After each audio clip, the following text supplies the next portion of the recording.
Hiya, I'm Laura Norton. Hello, and I'm Mark Jordon, and we're both here in Newcastle ahead of this weekend's charity ball. Yeah, just to talk all things Usher Syndrome and Cure Usher, which is the charity that we're both patrons of. Well, the Cure Usher Ball, this is its second standing.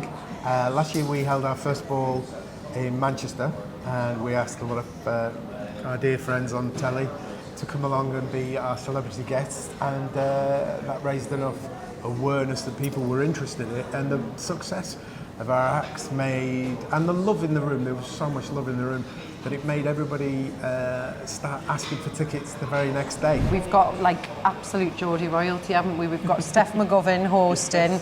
She's a little Geordie treasure.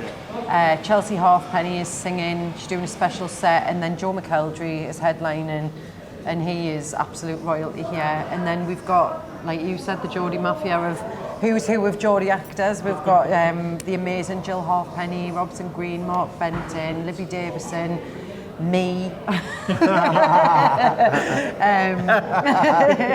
And yeah, we've got all of our Emmerdale friends who just have given us unwavering support throughout all of this, haven't they? They've been truly amazing, and I mean even at work as well. I know this is a department, shall we say, behind the camera that's often forgot, but like, you know, production team and crew. Thank you. Crew in terms of love, crew in terms of understanding should there be changes to schedules, because like there is very important hearing tests that have to be done, and the production team have allowed change to happen and have offered support. So that needs to be voiced, because, you know, without that system, without them having a flexibility, we'd be scuppered, because it's really vital that we meet all the deadlines for next hearing tests, for new moulds, all the, you know, vital things. But in terms of our friends that we are in front of the camera with, they're just crazy.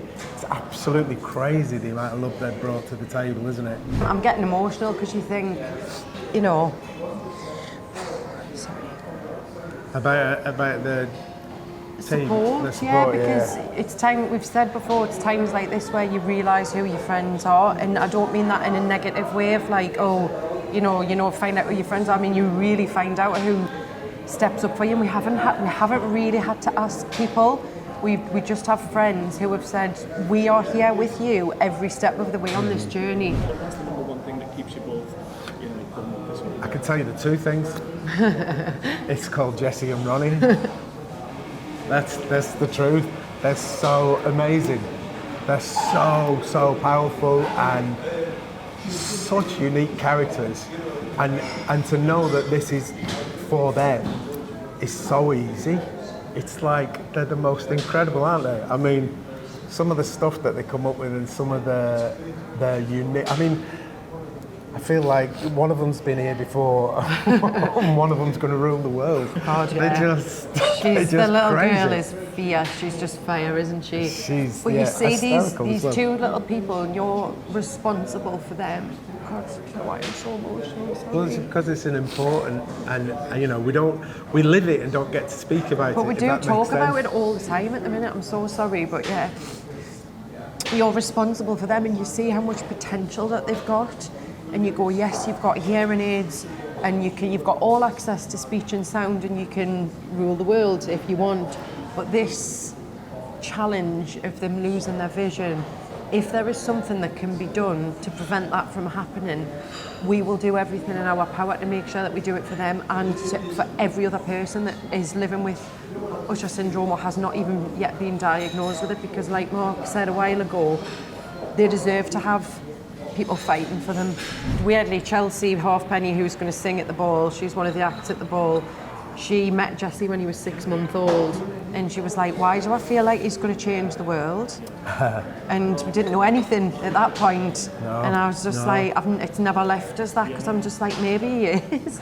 Maybe he is. It's 10 years together next year? Just, yeah, it is. I think I've done my research. Yeah. How are you planning to celebrate your 10 years together? Well, the fact that we haven't been on a date in about 4 years will probably be at soft play. Yeah. Won't we? We'll probably be at soft play on the park.